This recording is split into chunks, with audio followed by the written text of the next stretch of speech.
Boa noite, minhas amigas, boa noite, meus amigos. Nós estamos aqui na Sociedade de Estudos Espíritas Francisco de Assis. Hoje são 13 de maio de 2026, né? É o dia que o mundo cristão, o mundo católico comemora, né? O dia de Nossa Senhora de Fátima. Eu me lembro disso porque lá perto da minha casa tinha uma igreja de Nossa Senhora de Fátima, né? Então, hoje é o dia de Nossa Senhora de Fátima.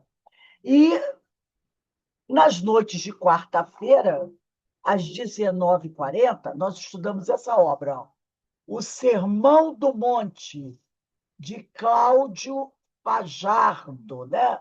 Esse livro maravilhoso, Sermão do Monte. E para quem está chegando agora, eu pedi também o Evangelho segundo o Espiritismo, para deixar aberto no capítulo 27, tá? É o capítulo 27, Pedi e obtereis, que, tal, que nós vamos ler algumas coisinhas aí do Evangelho segundo o Espiritismo, capítulo 27. Mas, como eu falei, agora é a nossa hora do estudo do Sermão do Monte. Mas antes, vamos elevar o nosso pensamento ao alto, vamos pensar no nosso Pai Criador, em Jesus, os benfeitores espirituais, doutor Bezerra, né? Francisco de Assis, todos esses companheiros que tanto nos ajudam, Ivone do Amaral Pereira, para agradecer a esses irmãos toda a ajuda, todo o carinho que eles têm tido para conosco. E é muita coisa, né? Nós temos muitos amigos, muitos benfeitores, e todos eles estão vibrando por nós. Então, agradecemos muito a Deus por essa ajuda. Nós também queremos pedir a Deus que abençoe aqueles nossos irmãos mais necessitados. São muitos os nossos irmãos que, nesse momento, estão passando por situações difíceis, né? Nós sabemos que há companheiros vítimas, né, da guerra e outras situações muito difíceis, muito difíceis. Então, que Deus abençoe, console, ampare esses nossos irmãos. E é isso que nós desejamos mesmo, né? Porque tem muita gente necessitada. Muita gente necessitada. Um minutinho, gente, um minutinho.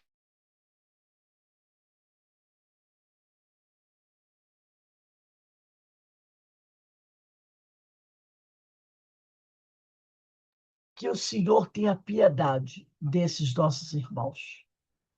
Que todos possam ser amparados, consolados, né? Esclarecidos, porque são muitos, muitos mesmo, que estão necessitados do amor do Cristo e da misericórdia do Senhor. E assim, envolvidos por essas bênçãos que caem do alto sobre cada um de nós, pedimos ao Pai a permissão para iniciarmos o nosso estudo da noite de hoje. Graças a Deus. Bem, meus irmãos, vamos aqui começar o nosso estudo, mas antes eu vou tomar um copinho de água, eu já dei uma engasgadinha aqui. Eu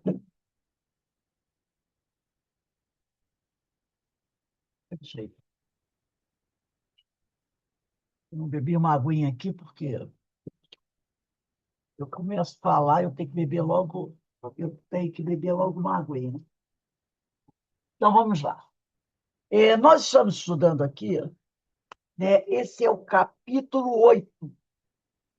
O capítulo 8 fala das boas obras. Eu vou ler. Não, capítulo 9, desculpe. A verdadeira oração. Eu vou ler o trecho que faz a abertura do capítulo do livro. A verdadeira oração. Faz a abertura do capítulo 9, que diz assim: isso está em Mateus, capítulo 6, versículos 5 a 8. Diz assim: e quando orares, não sejas como os hipócritas, pois se comprazem em orar em pé, nas sinagogas e às esquinas das ruas, para serem vistos pelos homens. Em verdade vos digo que já receberam o seu galardão. Mas tu, quando orares, entra no teu aposento e, fechando a tua porta, ora a teu pai, que vê o que está oculto. E teu pai, que vê o que está oculto, te recompensará. E orando, não useis de vãs repetições, como gentios que pensam que por muito falarem serão ouvidos. Não vos assemelheis, pois, a eles, porque vosso Pai sabe o que vos é necessário, antes de vos pedirdes. Então, agora nós vamos começar o estudo da noite de hoje, que diz assim: pois se comprazem em orar em pé nas sinagogas. Então, foi o que ele falou antes, né? E quando orares, não seja como os hipócritas, pois se comprazem em orar em pé nas sinagogas e às esquinas das ruas, para serem vistos pelos homens, né? Não está muito longe do que a gente vê hoje por aí, né? Então, olha o que o Cláudio Fajardo vai analisar desse versículo. Com prazer é regozijar-se. Ou seja, ele diz assim, pois se comprazem em orar em pé. Então, ele está falando que com prazer é regozijar-se, alegrar-se, é fazer algo com prazer.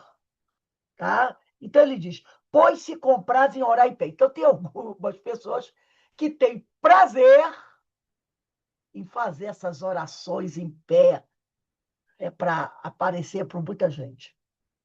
Ao usar este termo, com prazer, o Cristo refere-se ao atendimento de um objetivo. Só quando realizamos dessa forma é que nos comprazemos.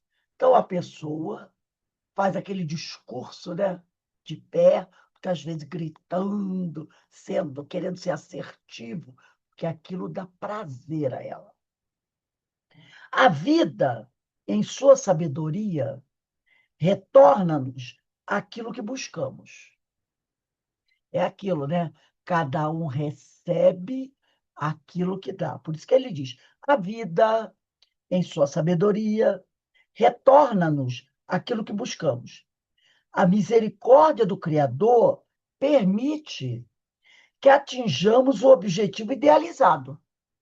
Se traçamos para nós programa de conquista de valores amoedados, quer dizer, se o nosso objetivo é fazer alguma coisa visando apenas a conquista do dinheiro, enriqueceremos, né? Sendo a proposta o ajustamento aos valores do espírito, alcançaremos também este objetivo. Então, aquela pessoa que visa apenas a conquista material, ela vai alcançar esse objetivo. Agora, o outro, que trabalha visando a sua elevação espiritual e trabalha seriamente buscando essa conquista espiritual, ele também vai conseguir o que ele deseja, né? Deste modo, aprendemos que o primeiro passo é dado na escolha do que fazer, do que em que se comprazer. Então, primeiro, você tem que escolher o que você quer conquistar. Depois, você poderá se comprazer por essa escolha. Mas, às vezes, não é assim que acontece, né? Às vezes, a gente escolhe alguma coisa, batalha por aquilo, mas depois não tem todo o prazer, toda a alegria que a gente acreditava que iria obter se conquistasse aquele objetivo. Às vezes você trabalha, luta, se esforça para alcançar o objetivo, e quando você alcança aquele objetivo, você vê o quê? Que não tem, que aquele prazer que você imaginava não veio. Também tem essas frustrações, né? Mas ele diz aqui, primeiro você tem que escolher o que fazer, para depois se comprazer, tá? Para quem chegou agora, eu pedi também para pegar o Evangelho segundo o Espiritismo e abrir no capítulo 27. Pedi e obtereis, tá? Evangelho, capítulo 27. Deixa lá que depois eu dou o item. Continuando aqui com o Cláudio Fajardo. Ele diz assim: a oração, como mecanismo de encontro com a divina harmonia, tem suas características que devem ser observadas pelo crente fiel, né? A sinagoga, que era o templo dos judeus, né? Era a casa de oração dos judeus. Era onde eles se encontravam para estudar as escrituras e adorar a Deus. Em pé é posição que, quando adotada, visa a realização de algo. Em pé na sinagoga, quando os outros estão assentados, denota interesse de destaque daquele que assim se posiciona, pois desta forma aparece-se mais. Então, na sinagoga, muitos participavam dos rituais, né, religiosos sentados, mas sempre, às vezes, tinha um ou outro que mantinha-se de pé durante as orações, né? Dessa forma, ele conseguia, né, ter um melhor posicionamento, aparecia mais, né? Então, sempre tem esse tipo de coisa. Sendo a oração, como já referimos, momento de comunhão íntima com Deus, é prudente, no momento que nos situamos nesta faixa vibratória, despirmos-nos de quaisquer interesses que não de comungarmos com ele. Então, o momento da prece é aquele nosso papel. Lembra que Jesus diz: entre no seu quarto, né? Fique na sua intimidade. É aquele momento de você de comunhão com o alto, você com Deus. Porque antigamente, algumas religiões diziam que você precisava sempre de um intermediário para entrar em comunicação com Deus. Nós até vamos falar, de repente, alguma coisa sobre isso. Por daí que surgiu a tal da confissão, entendeu? Porque o pessoal antigo aprendeu, quando eu digo antigo, início do século XX, século XIX, por aí atrás, que você não podia falar diretamente com Deus. Você precisava de um intermediário, que era o religioso. Daí surgiu a tal da confissão, né? Então, quando você não podia, por quê? Porque diziam que a gente não tinha condições espirituais, morais, para conversar com Deus. Fazia aquilo que a nossa irmã Marilena Mota, nunca esqueci disso, falava, o DDD, descagem direta para Deus. Aí eu me lembrei aqui de uma coisa. Antigamente, lá nos anos 20, 30, 40, 50, dependendo de onde você estava, quando você queria fazer uma ligação, você pegava o telefone e discava um número. Quem atendia era telefonista. Estão lembrados disso? Eu não lembro, em algumas regiões do país era assim. A telefonista atendia. Aí você dizia assim: eu quero falar com o seu fulano de tal, ou então eu quero falar com o número tal, tal, tal. Acontecia muito isso quando você ia fazer interurbano. Lembra do interurbano? Na minha época de infância, eu lembro do interurbano. Aí a telefonista, aguarda um pouquinho, que eu vou fazer a ligação. Aí a telefonista é que entrava em comunicação com a pessoa. E depois ela falava e dizia assim: olha, a senhora pode falar agora, porque a pessoa já está esperando. Aí ela apertava o botãozinho e você falava. Às vezes a ligação caía e você, telefonista, a ligação caiu. Então a telefonista fazia o quê? A ligação. Facilitava o contato entre você e a pessoa que você ia falar, né? E no interior era assim. Hoje não é mais, mas houve uma época assim, tinha a tal da telefonista. Eu tinha uma amiga até que era telefonista. Ela sentava lá, Uma vez eu fui lá, aqueles painéis, ficava lá telefonista. Então, antigamente era assim também. Para você conversar com Deus, você precisava da telefonista, você precisava do intermediário, porque diziam que nós não podíamos entrar em contato. E, como a Marilena falava, né, o DDD, discar direto para Deus. Hoje nós entendemos que nós não precisamos de intermediário para falar com Deus. Nós podemos fazer a descagem direta para Deus. Então, como Jesus fala, basta você se trancar no seu quarto, elevar o seu pensamento ao alto, né, com muito amor, que você vai entrar em contato com o Senhor. A sua prece chegará ao Pai. Você pode fazer essa ligação com o Pai, sem precisar de um intermediário para facilitar a sua comunicação. Então, é o que ele diz aqui, né? A oração, como mecanismo de encontro com a divina harmonia, tem suas características que devem ser observadas pelo crente fiel. Aí, lá no parágrafo de baixo, ele diz: sendo a oração um momento de comunhão íntima com Deus, nossa com Deus, sem precisar do intermediário, que durante muito tempo a gente acreditou que precisava, é prudente, no momento em que nos situamos nesta faixa vibratória mais elevada, quando eu quero entrar em comunicação com o Senhor, despirmo-nos de quaisquer interesses que não de comungarmos com Ele. Então, eu tenho que deixar de lado todas as minhas questões menores.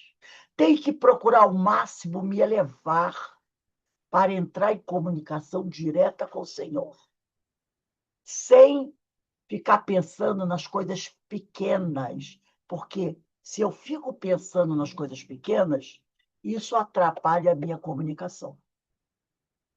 Havendo de nossa parte a intenção do destaque, intenção esta, olha só, o que ele falou aqui, o sujeito vai para a sinagoga, vai para o templo dele. Na hora da comunicação, ele fica de pé, enquanto os outros estão sentados, ele olha para o lado, né? Ele se arruma todo, aí começa, né? Falar alto, bonito, mas com o olho fechado e outro lado para ver assim, eu estou aparecendo bem, entendeu? Eu estou sendo bem visto. Povo, agora, na hora da prece, o povo está me observando bem, entendeu? O pessoal vai dizer, oh, como aquele senhor, ora, olha como ele se apresenta para Deus, entendeu? Na realidade, a pessoa quer ser visto pelos homens, na hora que ele deveria estar o quê? Entrando em comunhão com o Senhor. Então, ele diz aqui, havendo de nossa parte a intenção do destaque, a intenção de aparecer para os outros, ficar em evidência para o outro, intenção esta que é contrária à humildade, fator importantíssimo. Então, na hora dessa comunhão com Deus, você não tem que estar preocupado de quantas pessoas estão te olhando, entendeu? Se você está bem na fita. Aí ele diz, fator importantíssimo, a humildade na hora da prece para atingirmos o objetivo maior. Tornar-se, aí ele diz, para alcançar o objetivo maior, torna-se impossível participarmos da intimidade do Criador. Se eu estou mais preocupado com o que os homens estão pensando de mim, na hora que eu estou fazendo minha prece, isso torna impossível a minha comunhão com o Senhor. Porque Deus que vê tudo e sabe tudo, o quê? Percebe que eu estou mais preocupado em aparecer para o mundo do que me apresentar, abrir meu coração para Deus. Então, muito importante isso que ele está falando aqui. É como, por exemplo, me veio agora uma lembrança. Às vezes, você chama o companheiro, fulano, faz a prece aqui para gente. Aí o companheiro diz assim, não, eu não, não, não, não, não, não, não. Não posso fazer a prece, porque eu não tenho palavras, eu não. Entendeu? Que ele quer fazer a prece com palavras, né? Bonitas, bem colocadas, frases bem feitas. Por que isso? Se ele, na hora. Eu sempre falo isso, às vezes, quando eu encontro uma pessoa, não, não. Faz a oração do Pai Nosso, não é? Então, fulano, dá para fazer a prece? Faça sim. Pai nosso que estás nos céus. Não está fazendo a prece? Está é a prece que o Senhor nos ensinou. Faça a oração do Pai Nosso. Simples. Use das suas próprias palavras. Você está conversando com o Senhor. Então, pense que você está num lugar, Jesus está sendo ao seu lado, e você tem essa oportunidade de falar com ele, fale com ele. Não fique, mas eu queria fazer a prece como o Divaldo faz. Aí entra a tal da vaidade. É a tal vaidade.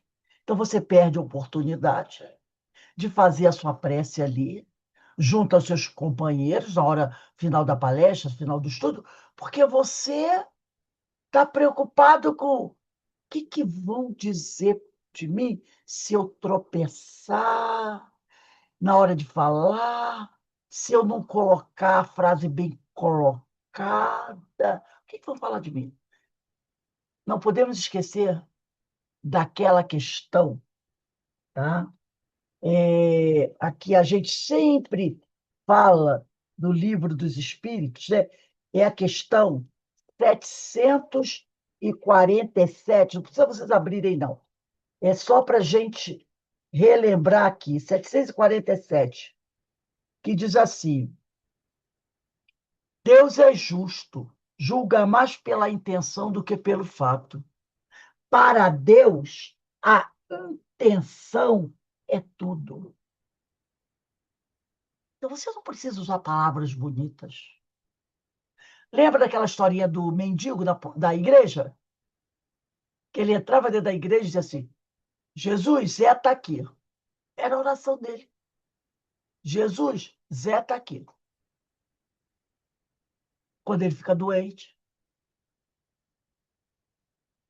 Jesus vai visitá-lo. Uma freira vê o mendigo conversando, ela não vê com quem, mas ele está conversando.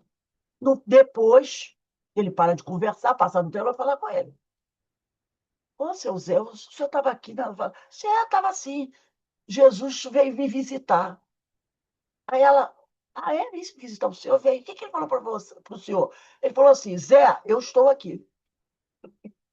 Zé, eu estou aqui. Porque a oração dele era essa. Ele entrava na igreja e dizia, Jesus, Zé está aqui. Jesus, eu estou aqui. Era a oração dele. E Jesus falou a mesma coisa para ele. Zé, do lado da cama dele, eu estou aqui. Mostrando a simplicidade. A simplicidade, né? Então, é impossível participarmos da intimidade do Criador se a gente estiver cheio de orgulho, vaidade ou com outras intenções. É como se estivéssemos.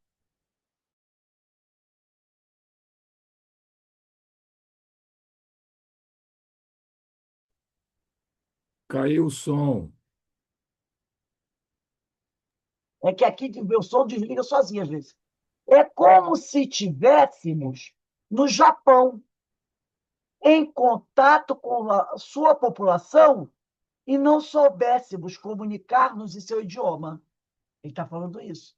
Aquele que vai fazer a sua oração ao Senhor, mas fica preocupado com um monte de bobagens, é como uma pessoa que estivesse num país. e não consegue se comunicar com ninguém porque não sabe falar a língua daquele país. Jamais seríamos entendidos. Notamos desta forma que para sermos compreendidos por Deus, é preciso orar de modo que ele acolha. Para nós podermos ser compreendidos por Deus, é preciso orarmos de modo que ele acolha, compreenda a nossa oração. Vamos agora pegar o Evangelho, como eu pedi a vocês? Capítulo 27. Pedi e obtereis. Vamos lá no item 5. Eficácia da prece. O Evangelho segundo o Espiritismo, capítulo 27, pedi e obtereis, item 5. Eficácia da prece. Diz assim: seja o que for que peçais da prece, crede que o obtereis, e concedido vos será o que pedirdes. Marcos, capítulo 11, versículo 24. Há quem, agora eu vou para o item 6. Há quem conteste a eficácia da prece, com fundamento no princípio de que, conhecendo Deus as nossas necessidades, inútil se torna esporlhas.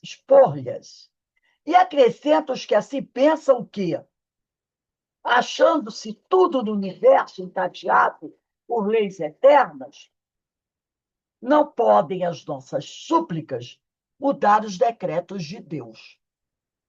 Sem dúvida alguma, há leis naturais imutáveis, que não podem ser abrogadas ao capricho de cada um. Mas daí a crer-se que todas as circunstâncias da vida estão submetidas à fatalidade, vai grande distância. Então, é verdade, tem algumas coisas que Deus não pode mudar a sua lei para atender a necessidade de A, B, ou C ou D, não é verdade?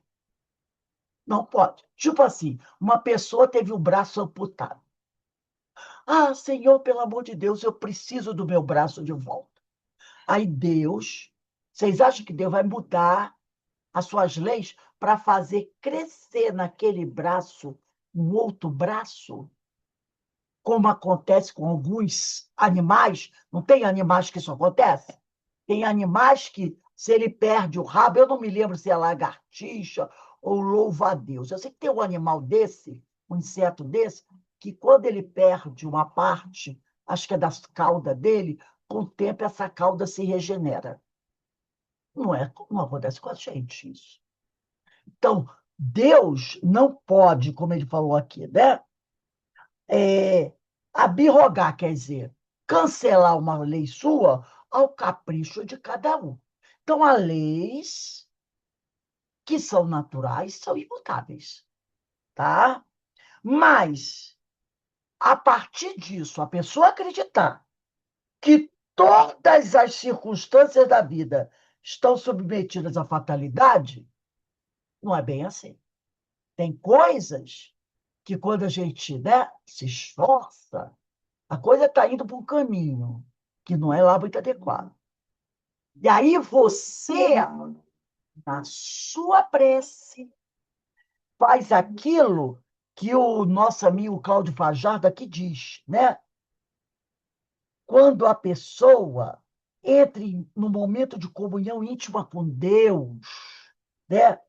Procura se despir de qualquer interesse e faz aquela prece fervorosa, né? E contínua, ela pode sim mudar algumas circunstâncias da vida, né? Porque Deus é Deus de misericórdia. E você pode conseguir. Mas para isso você precisa fazer o quê? Na hora da sua oração, entrar em comunhão com Deus. Deixar de lado os interesses do mundo. Para que você possa o quê? Conseguir. Quantas vezes isso já não aconteceu com a gente? Na hora, essa semana mesmo aconteceu comigo, né? Alguma coisa que eu estava ali preocupada, achando, né? Que eu estava até meio pessimista, né? E aí eu vim aqui até para o meu escritório, sentei, eu tenho aqui na minha frente a foto do doutor Bezerra de Menezes. Eu não tenho vergonha de ser isso, não. Porque tem gente que diz assim, espírita, não pode, sabe? Eu tenho aqui a foto do doutor Bezerra de Menezes. Eu tenho aqui do meu lado a foto da Ivone do Amaral Pereira. Eu tenho aqui uma imagenzinha que minha sogra trouxe lá da Itália, de Francisco de Assis. Eu tenho aqui uma imagem da Nossa Senhora da Ajuda. Não é que eu venere essas pessoas, Ivone, doutor Bezerra, Francisco, como a gente venera Jesus, como a gente, né? Imagina, faz adoração. Mas essas imagens, essas fotos aqui, lembram o quê? Espíritos, né? Que trabalharam, espíritos que conseguiram vencer os seus próprios obstáculos, como a dona Ivone do Amaral Pereira, né? Uma mulher que tinha muita dificuldade e é um exemplo para a gente de trabalho, de perseverança. Doutor Bezerra de Menezes, um irmão, um companheiro, um amigo que tanto nos ajuda. Então, eu vejo assim, que eu sentei aqui, elevei meu pensamento alto, pedi ajuda a Deus, a Jesus, aos benfeitores, aos amigos espirituais, a doutor Bezerra, pedi com fervor, com vontade de abrir meu coração. O que aconteceu? Coisa boa aconteceu. Aquilo que eu estava com medo que acontecesse, não aconteceu. Não aconteceu. Entendeu? Então, quantos de nós já conseguimos essas bênçãos? Quando a gente abre o nosso coração para o Senhor, não é? E a gente pede com fervor. E pede ajuda dos amigos espirituais também. E eles gostam que a gente peça. Aí os amigos espirituais gostam que a gente os procure, que a gente peça ajuda a eles. Não é ajuda de, eu quero acertar na Mega Sena, eu quero arrumar Não, não é essas ajudas. Mas ajuda mesmo para algo que está te agoniando a tua alma. Eles gostam, eles gostam. E dentro das possibilidades, eles nos ajudam. Então, ele diz aqui, no Evangelho segundo o Espiritismo, ele fala sobre isso, né?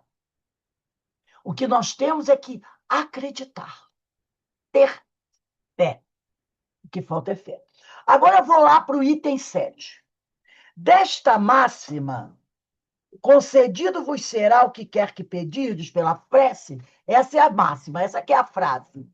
Concedido vos será o que quer que pedirdes pela prece, for ilógico deduzir que basta pedir para obter, e for injusto acusar a providência, se não acede a toda a súplica, que se lhe faça, uma vez que ela sabe melhor do que nós o que é para nosso bem.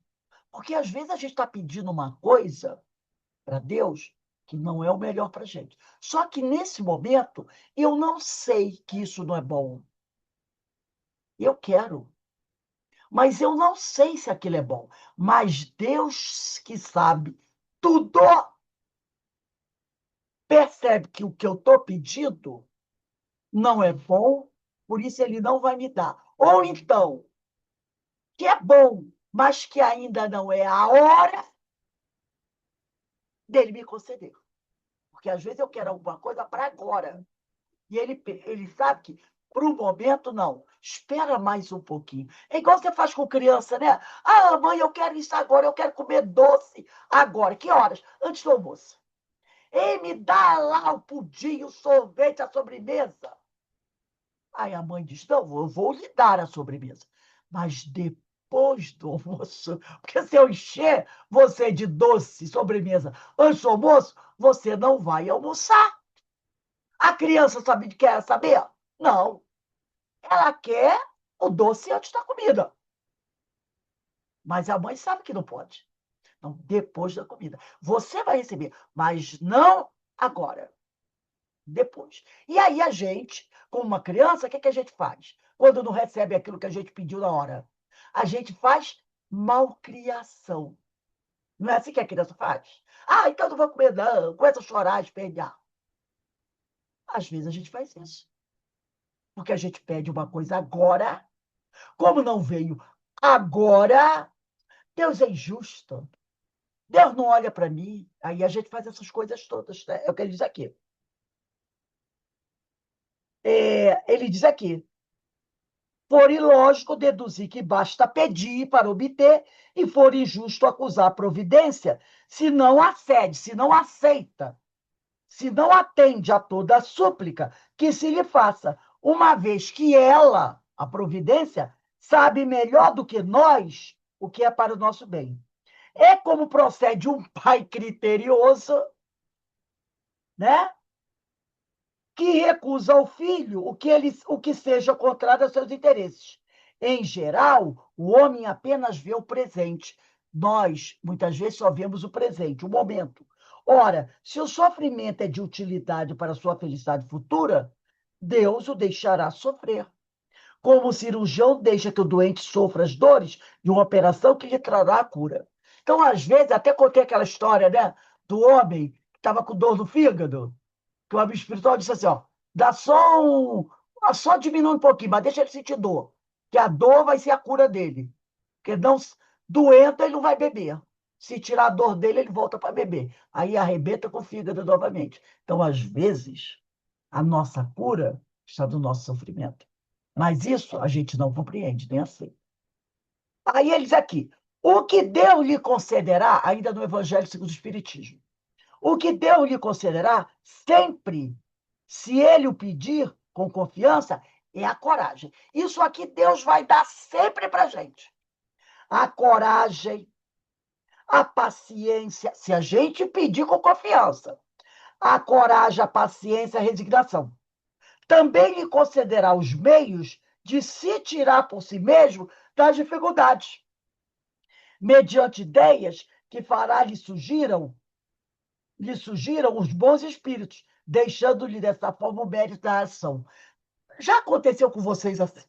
Assim, você está em casa à noite antes de dormir, preocupado com alguma coisa, e você não consegue ver luz do fim do túnel. Aí você faz aquela oração fervorosa, que a gente é danado para fazer oração fervorosa quando a coisa está feia, né? Quando a coisa está feia, a gente faz aquela oração fervorosa e vai dormir. No outro dia, quando a gente acorda com mais tranquilidade, você começa a pensar no problema, e aí você começa a ver o quê? Vir na sua cabeça umas ideias.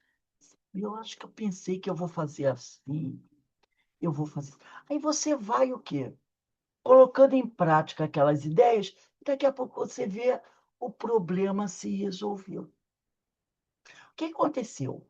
Muitas vezes, durante o sono, você entra no desdobramento do sono, encontra os amigos espirituais, conta para eles os problemas, muitas vezes eles até já sabem, né? E ali eles vão tentando nos dar orientações, né? E a partir dessas orientações, a gente encontra o caminho para sair daquela confusão. Ou então, de repente, você está em casa, recebe um telefonema, uma visita de um amigo que surge, conversa com você, dá uma ideia, dá uma sugestão, até oferece uma ajuda que vai amenizar o problema. Então, isso é o quê? É Deus agindo na nossa vida. Então, ele diz aqui, ele assiste, ele quem? O Senhor, assiste os que se ajudam a si mesmos. Não tem aquela frase que diz, ajuda-te, que o céu te ajudará? Você faz a tua parte e, com certeza, Deus faz a dele. De conformidade com esta máxima. Está até aqui.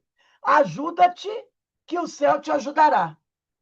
Não assiste, porém, quer dizer, não ajuda, porém, os que tudo esperam de um socorro estranho, sem fazer uso das faculdades que possui. Quer dizer, aquele que fica, a coisa tá uma droga, deixa para lá, deixa explodir. Entendeu? Fica complicado. Entretanto, as mais das vezes, o que o homem quer é ser socorrido por milagre, sem despender o mínimo esforço. Então, muitas vezes, o que a gente quer é o quê? Que o céu nos ajude e a gente continue deitado na rede. Mas não é assim que funciona.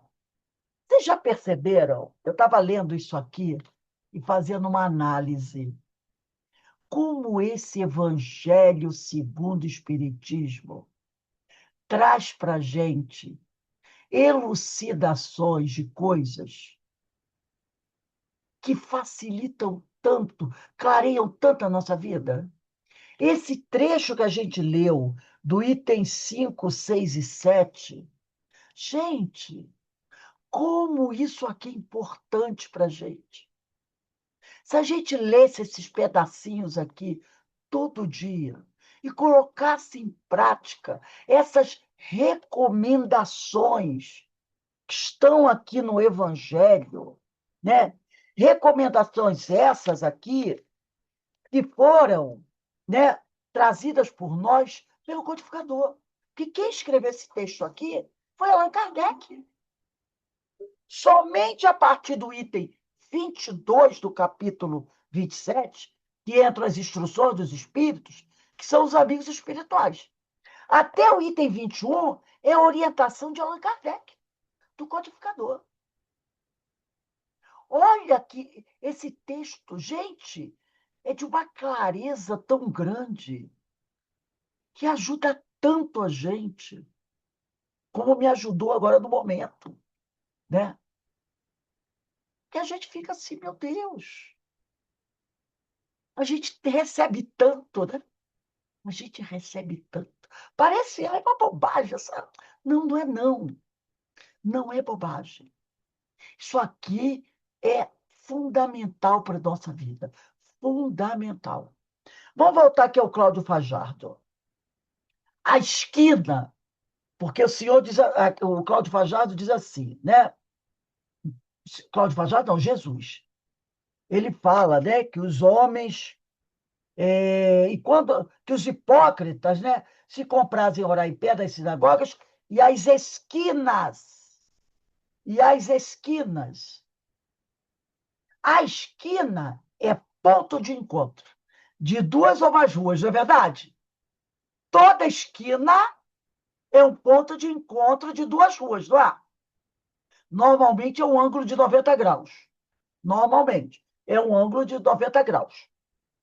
Então, a esquina é ponto de encontro de duas ou mais ruas.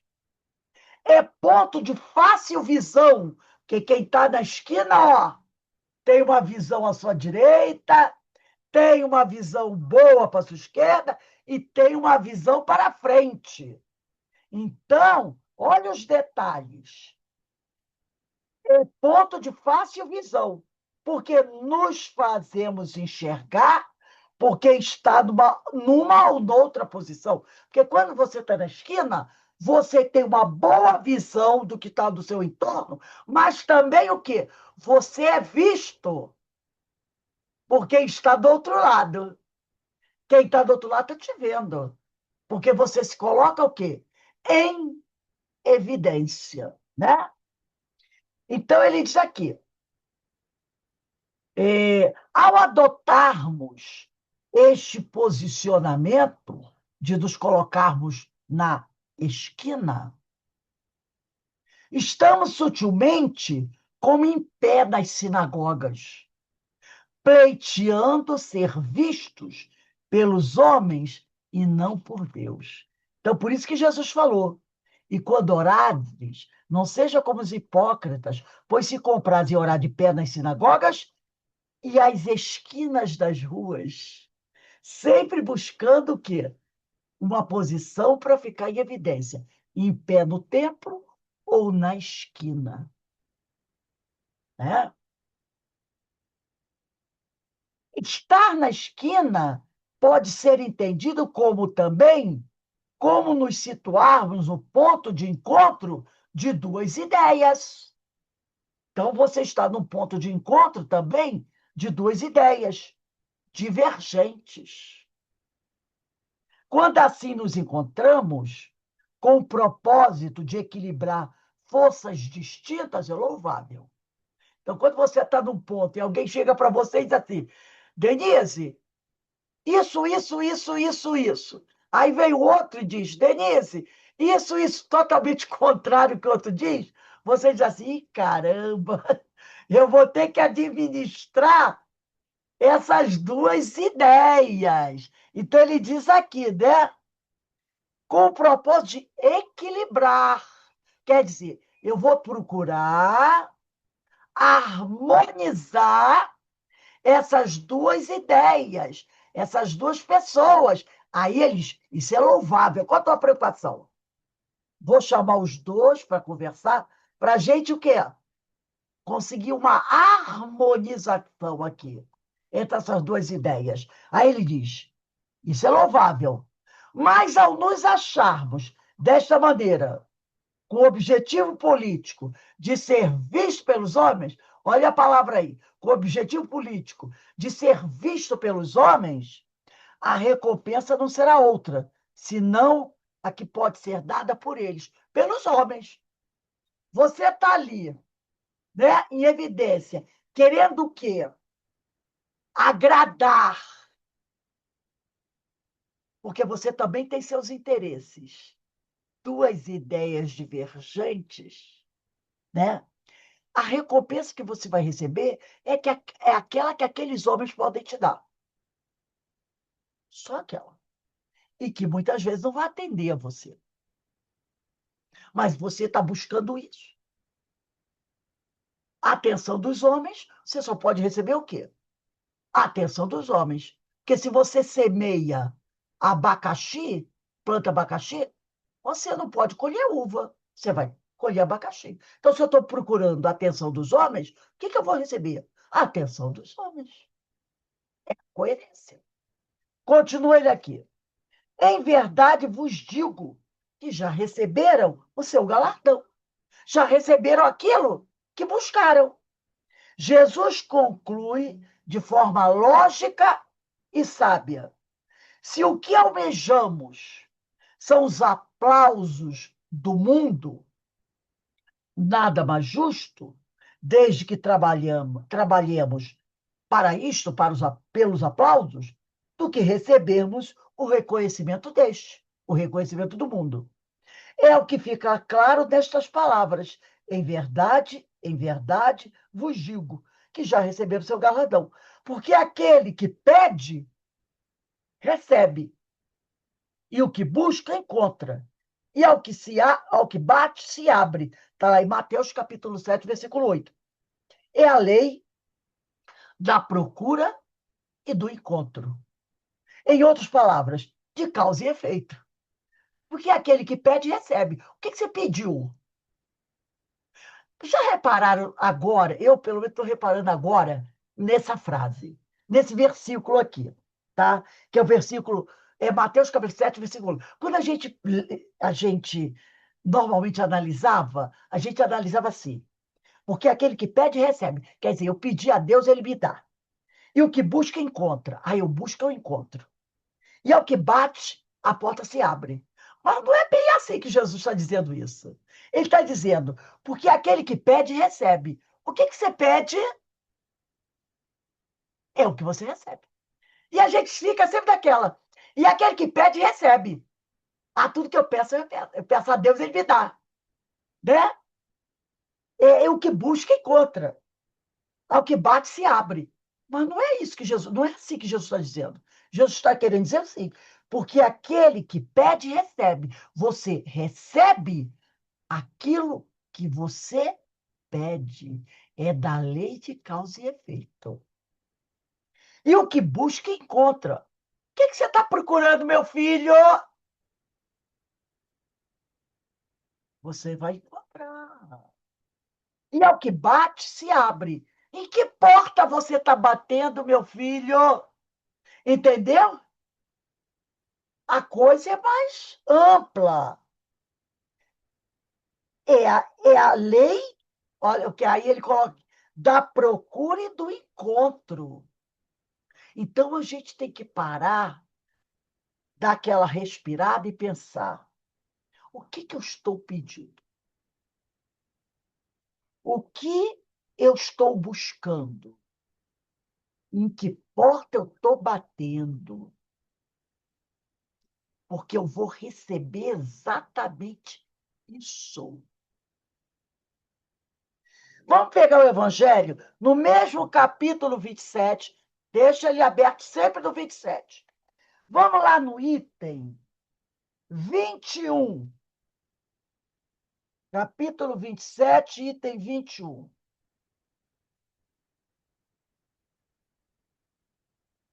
Diz assim, capítulo 27, item 21. Diz assim: o homem sofre a consequência de suas faltas. Está aí, lei de causa e efeito. Não há uma só infração à lei de Deus que fique sem a correspondente punição. Aí a gente troca a palavra punição por processo educativo, tá? A severidade do castigo é proporcionada à gravidade da falta. Quer dizer, o Ô, efeito. Rose, Oi, eu me perdi. Você está lendo aonde? no Evangelho segundo o Espiritismo, que eu pedi. Sim. Qual Item item? 21. Tá Item ok. 21. Então, ele diz aqui: o homem sofre sempre a consequência de suas faltas. É tudo isso que a gente já leu. Não há uma só infração à lei de Deus que fixe a correspondente punição. Processo educativo. A severidade do castigo é proporcionada à gravidade da falta. Quer dizer, o efeito é proporcionado à causa. O efeito é proporcional à causa. Se você causou um desastre pequeno, o efeito é pequeno. Mas se você causou um grande desastre, qual vai ser o efeito? Será uma coisa grande, não é? Será uma coisa grande. A gente, Alberto, o primeiro parágrafo agora, o próximo parágrafo do item 21. Indeterminada é a duração do castigo para qualquer falta, para qualquer falta. Fica subordinada ao arrependimento do culpado e ao seu retorno à senda do bem. A pena dura tanto quanto a obstinação no mal. Seria perpétua se perpétua fosse a obstinação. Dura pouco se pronto é o arrependimento. Então, quando ele fala de castigo, pena, a gente sempre pensa processo educativo, né? Se o aluno demora para aprender os conteúdos que são apresentados a ele vai ficar ali, ó, do longo tempo, né? Mas como ninguém vai ficar eternamente parado no tempo sem aprender, uma hora isso acaba, a dor acaba, né? A dor acaba. Denise, lê o próximo parágrafo.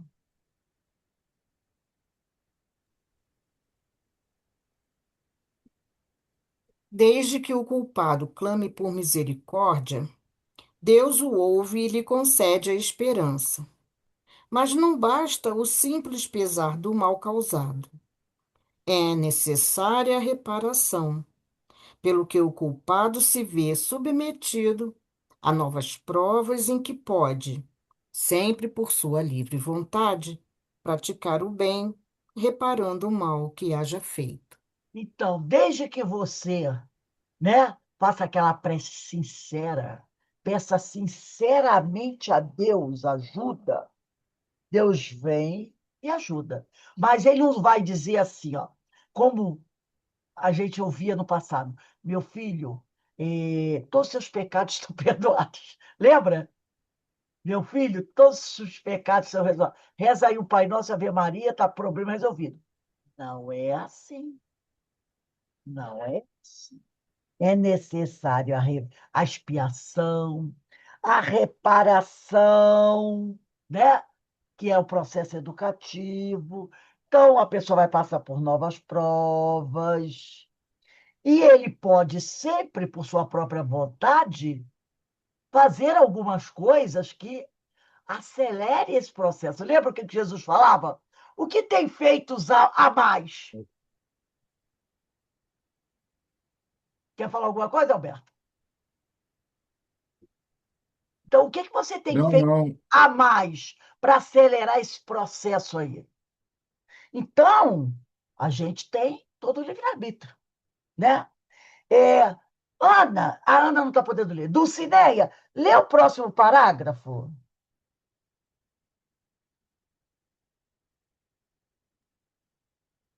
Sim. O homem é assim, constantemente, o árbitro de sua própria sorte. Pertence-lhe abreviar ou prolongar indefinidamente o seu suplício. A sua felicidade ou a sua desgraça dependem da vontade que tenha de praticar o bem. Então, deixa eu ver aqui.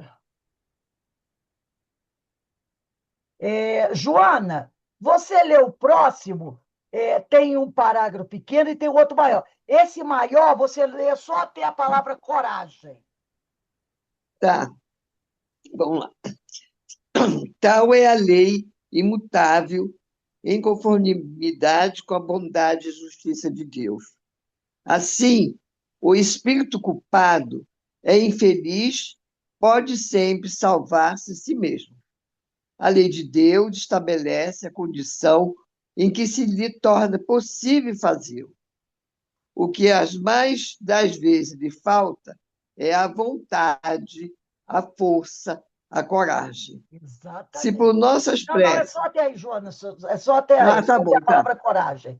Então, ele Coragem, diz né? Tá. aqui. É, assim, o espírito culpado, infeliz, a gente pode salvar, nós podemos salvar a nós mesmos, tá?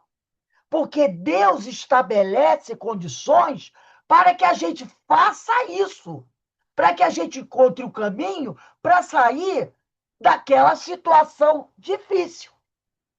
Agora, ele diz aqui: o que a mais das vezes falta para a gente é a vontade, a força e a coragem. Entendeu? Então, a gente tem meios de sair da situação difícil. E Deus proporciona esses meios. E a gente encontra esses meios como? Através da prece. Agora, às vezes, falta para a gente coragem, né? Vontade, né?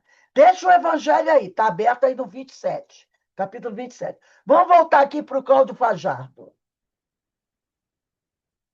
Mas tu, quando orares, entra no teu aposento e, fechando a tua porta, ora a teu pai, que vê o que está oculto, e teu pai, que vê o que está oculto, te recompensará. Mas tu, quando orares. Então, ele vai falar aqui, ó. Mas tu, chamamento individual, né? Eu, tu, ele.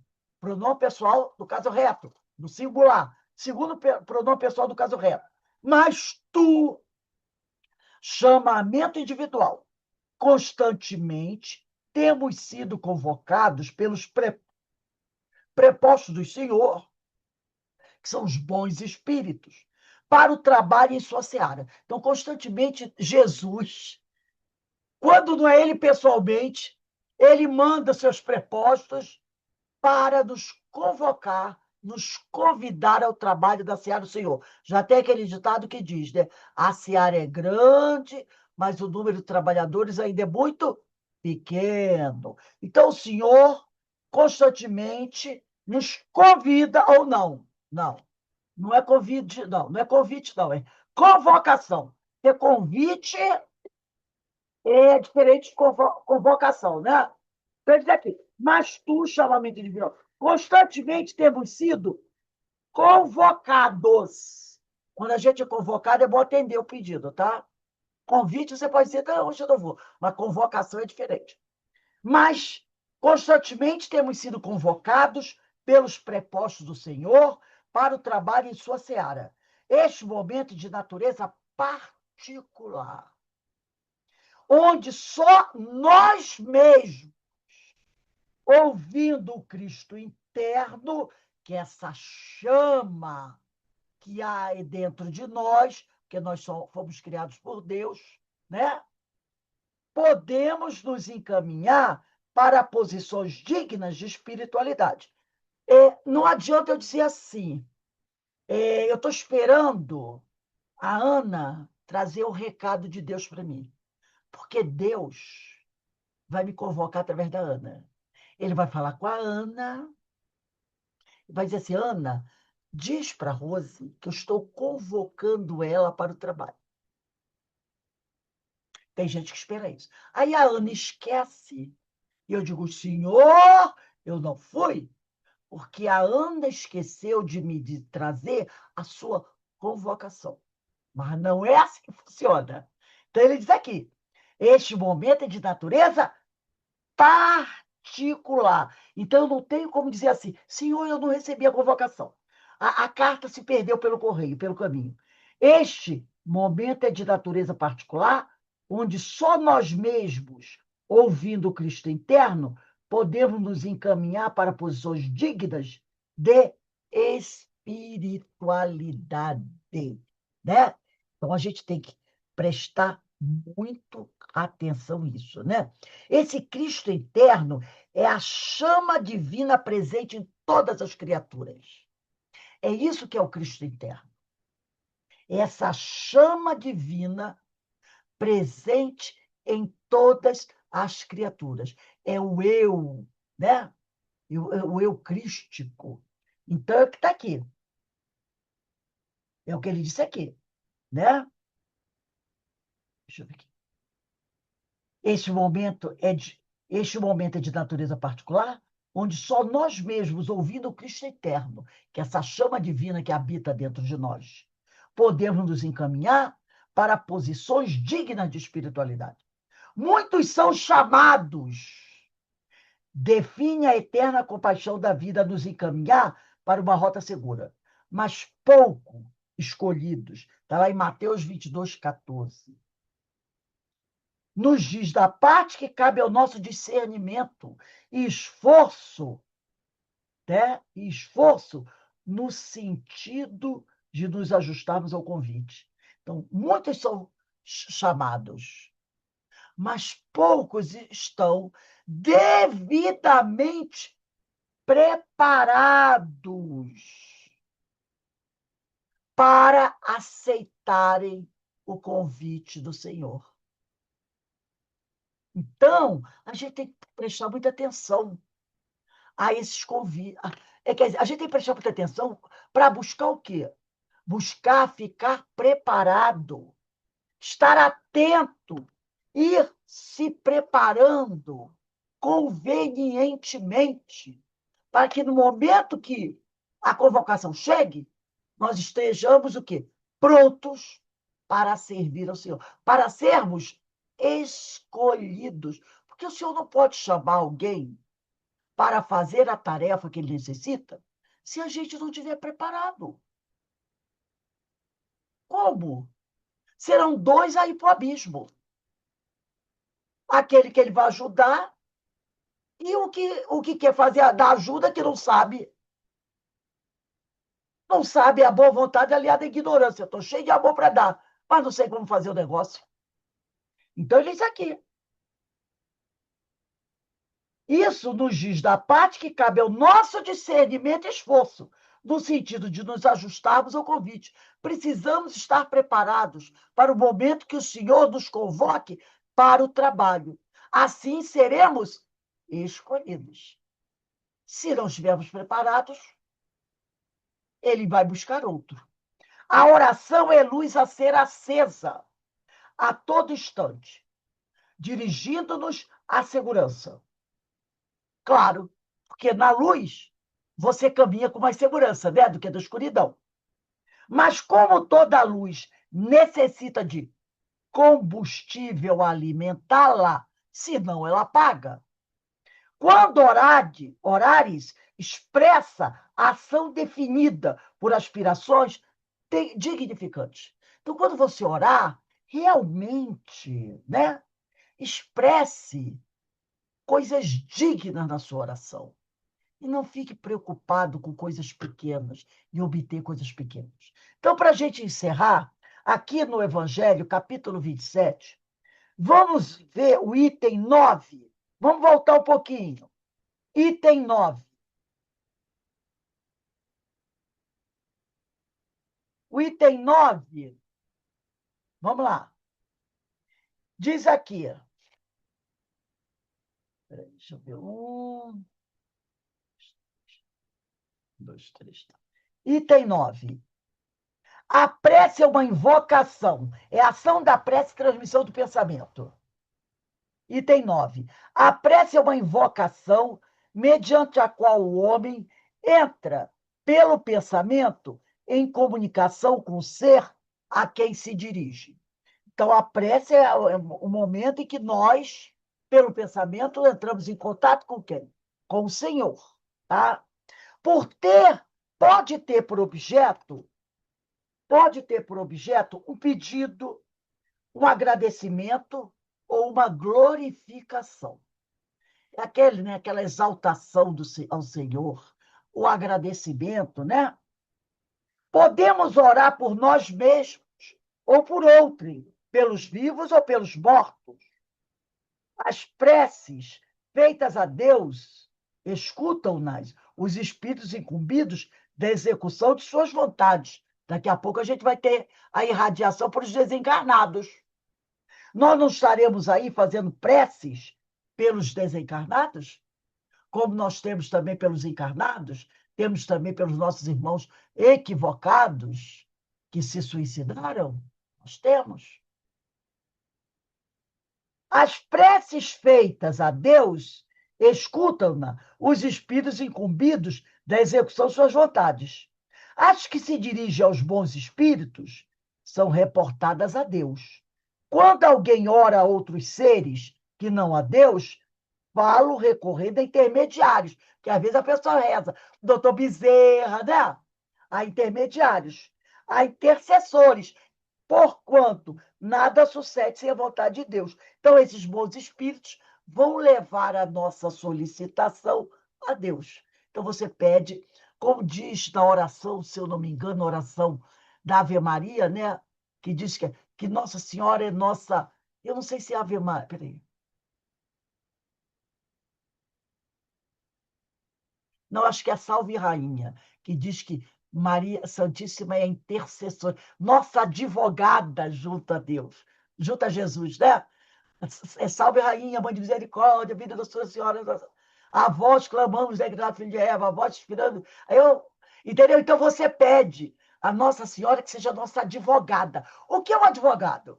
É quem vai interceder por nós, junto a Jesus. Então ele diz aqui, mas nós só vamos conseguir aquilo que desejamos com o quê? A permissão divina. Então, se você pede ao benfeitor alguma coisa e você consegue, é porque Deus permitiu que aquilo fosse concedido a você. Denise, lê o item 10. Primeiro parágrafo do item 10. Aí o Alberto vai ler o segundo parágrafo do item 10 e a Joana vai ler o terceiro parágrafo do item 10. O Espiritismo torna compreensível a ação da prece, explicando o modo de transmissão do pensamento, quer no caso em que o ser a quem oramos acuda ao nosso apelo, quer no que apenas, quer no em que apenas lhe chegue o nosso pensamento. Para apreendermos o que ocorre em tal circunstância, precisamos conceber, mergulhados no fluido universal que ocupa o espaço, todos os seres encarnados e desencarnados, tal qual nos achamos neste mundo dentro da atmosfera. Esse fluido recebe da vontade uma impulsão. Ele é o veículo do pensamento, como o ar o é do som, com a diferença de que as vibrações do ar são circunscritas, ao passo que as do fluido universal se estendem ao infinito. Dirigido, pois, o pensamento para um ser qualquer, na Terra ou no espaço, de encarnado para desencarnado, ou vice-versa, uma corrente fluídica se estabelece entre um e outro, transmitindo de um ao outro o pensamento, como o ar transmite o som. Alberto,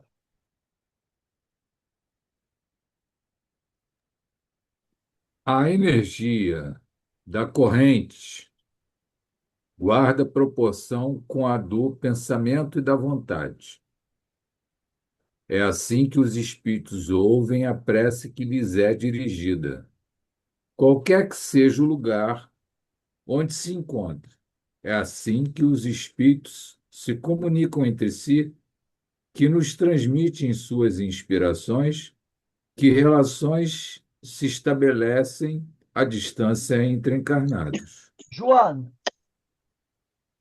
Essa explicação vai, sobretudo, com vistas aos que não compreendem a utilidade da prece, puramente mística. Não tem por fim materializar a prece, mas tornar-lhe inteligível os efeitos, mostrando que pode exercer ação direta e efetiva. Nem por isso deixa essa ação de estar subordinada à vontade de Deus, juiz supremo em todas as coisas, único, apto a torná-la eficaz. então, gente, ó, semana que vem a gente vai continuar aí com o Evangelho, tá? Então, traz o Evangelho. Gente, viu que estudo de hoje? Né? Nós estudamos hoje sobre a prece, né? Sobre essa comunicação com o Senhor. Parece assim, olhando, tudo aquilo que eu li hoje, eu já sabia. Não foi tão importante assim. Para mim foi muito importante. Para mim foi muito importante, sabe? Que ratificou muita coisa e também veio relembrar para a gente certas coisas que às vezes a gente esquece. Pode falar, Alberto. Ele aqui diz, né, no Evangelho que a Denise acabou de ler, vibrações do ar são circunscritas, ao passo que o do fluido universal se estende ao infinito. Então, o nosso pensamento com a ação da vontade, ela pode ir ao infinito. Então, você pode, Exatamente. mesmo que Bezerra esteja onde esteja, e se até Jesus esteja na sua esfera que esteja, o nosso pensamento com a ação da vontade, ela é infinita. Então, vai longe, vai longe. Depende do E como você impulsiona, né? no segundo parágrafo do item 10, ele diz assim: a energia da corrente guarda a proporção com a do pensamento e da vontade. Dependendo do teu pensamento e da tua vontade, essa oração vai chegar lá. A pessoa diz assim, mas aonde está Jesus? Não tem a mínima ideia. Em que faixa vibratória está Jesus? Não tem a mínima ideia. Em que faixa vibratória está Maria de Nazaré? Não tem a mínima ideia, porque eu nem imagino. Que eu sei a minha. Mas onde estão esses espíritos superiores, não tenho a mínima ideia. Mas, foi o que você falou aí. Eu, com a força do meu pensamento e da minha vontade, eu faço chegar lá a minha prece, né? Então, quando ele falou aqui, né? Foi no primeiro parágrafo, foi o que a Denise leu, né?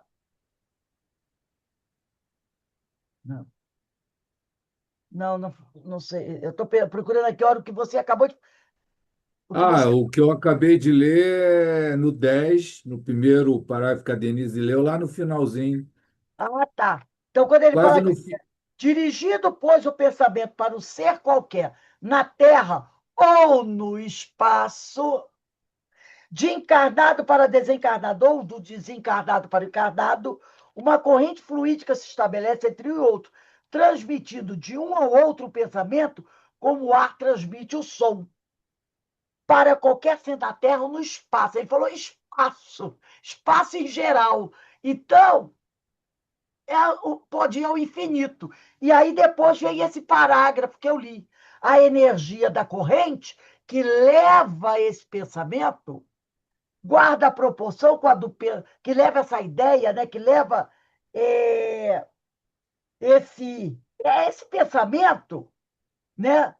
Guarda a proporção com a do pensamento da vontade. A energia que vai levar isso vai guardar a proporção com o meu pensamento e com a minha vontade. Se eu tenho uma grande vontade, né? A energia vai ser proporcional ao meu pensamento e à minha vontade. E pode chegar em qualquer ponto do espaço. E é bom a gente lembrar que essa capacidade dessa energia a ser acionada pelo pensamento da vontade pode ser bons pensamentos e ruins, hein? Ah, Se você também evoca um ruim pensamento, vai longe, perfeito. mas os efeitos também são danosos, Como ele falou, né? falou, o efeito é proporcional à causa. O efeito é proporcional à causa. É da lei de causa e efeito. É a justiça de Deus, né? Se você Ninguém escapa a essa matemática divina, né? Ninguém escapa. Por isso que o Senhor falou, a cada um segundo as suas obras. Cada um recebe aquilo que dá. Então, gente, semana que vem, dia 20 de maio, a gente vai começar aqui. Entra no teu aposento e fechando a tua porta. É 20/5. Viu, gente? Quanta coisa a gente reviu hoje, a gente fortaleceu hoje com esse estudo maravilhoso do Sermão do Monte. E por que ele é maravilhoso? Porque o Sermão da Montanha é o conjunto dos ensinos de Jesus. Por isso que Gandhi falou que se todos os livros religiosos do mundo desaparecessem e só sobrasse o Sermão da Montanha, nada teria sido perdido. Porque o Sermão da Montanha contempla o conjunto dos ensinos de Jesus. E ele é sempre atual. Daqui a 2.000 anos, se a gente for ler o Sermão da Montanha, a gente vai dizer assim: nossa, como isso fala dos dias de hoje. Da mesma maneira que a É gente a vai. ética universal, né? Exatamente. Tá? Por quê? Porque são os ensinos de Deus. É a mensagem de Deus para os homens que Jesus veio trazer. E a mensagem de Deus é para o homem de todas as épocas. Né? Não é só daquele passado, é nem do presente, é de todas as épocas. Então, gente, nós vamos encerrando aqui o nosso estudo de hoje, agradecendo muito a Deus por tudo isso que a gente recebeu. Ana, minha amiga, dá para ligar o microfone e fazer a nossa prece de agradecimento? Sim, dá sim. Eu agradeço muito e peço a Jesus que nos envolva nesse momento e que amplie a nossa vontade para que nós possamos cumprir com tudo aquilo que nós viemos fazer. Obrigado, Senhor. Obrigado pela paz, pelo amor. Obrigado pela vida. Ilumine nossos pensamentos e que nós possamos estar sempre no bem, Senhor. Graças a Deus. Muito Graças a, obrigada. graças a Deus. Meus Graças a irmãos, Deus. um bom estudo para vocês, tá? Que Deus abençoe, fortaleça, que vocês possam continuar aí firmes nesse trabalho, né, que é o trabalho de amor. Ó, um beijo aí no coração de todos, tá? Uma boa noite, de muita paz, de muita luz. Um beijo, Rose. Tudo de bom. Para vocês também.